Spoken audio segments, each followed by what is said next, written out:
Hey guys, I'm back again. I'm getting a lot of inboxes and messages from people, and many of them Christians, wanting me to clarify what I meant in the other video about losing my religion.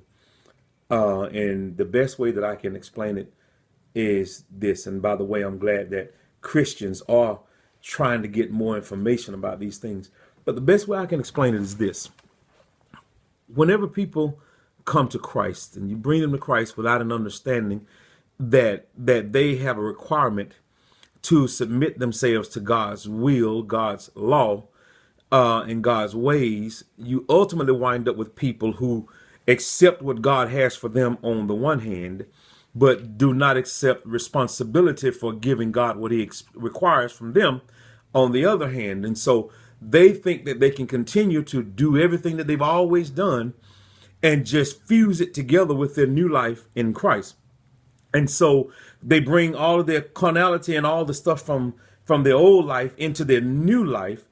And when they bring all of this, their carnal desires into their new life, where they should be serving a holy God, what you end up with is people who are expecting to use a holy God to help them to carry out and to accomplish their carnal desires.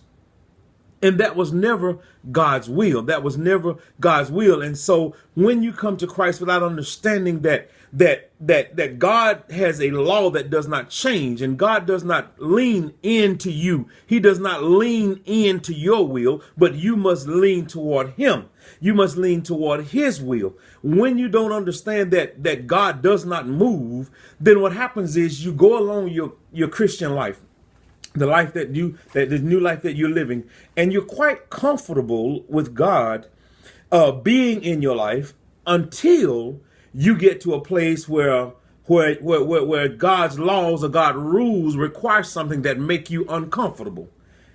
And because you don't understand that God doesn't change, you have to change. Now what you end up doing is trying to change God to fit what you would like.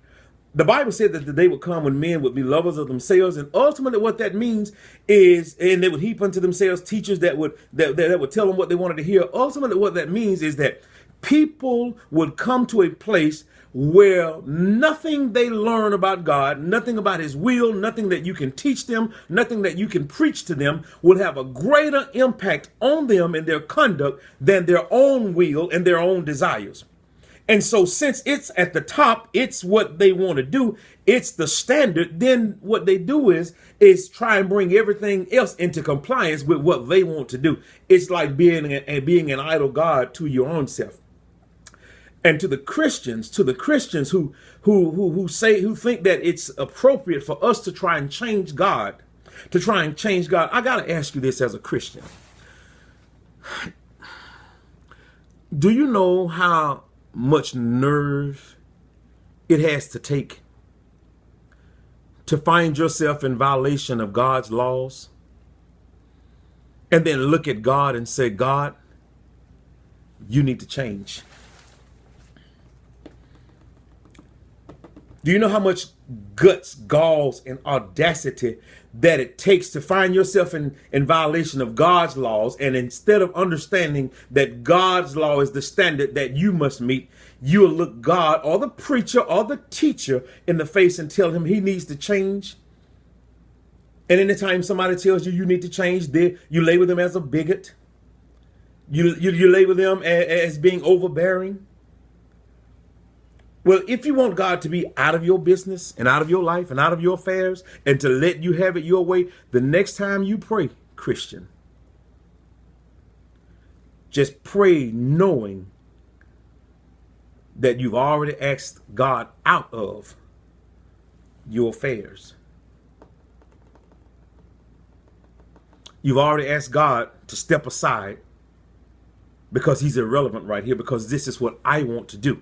This is what I think I should do. And I'm going to find me somebody who will tell me that what I want to do is okay. That's fine if that's your choice.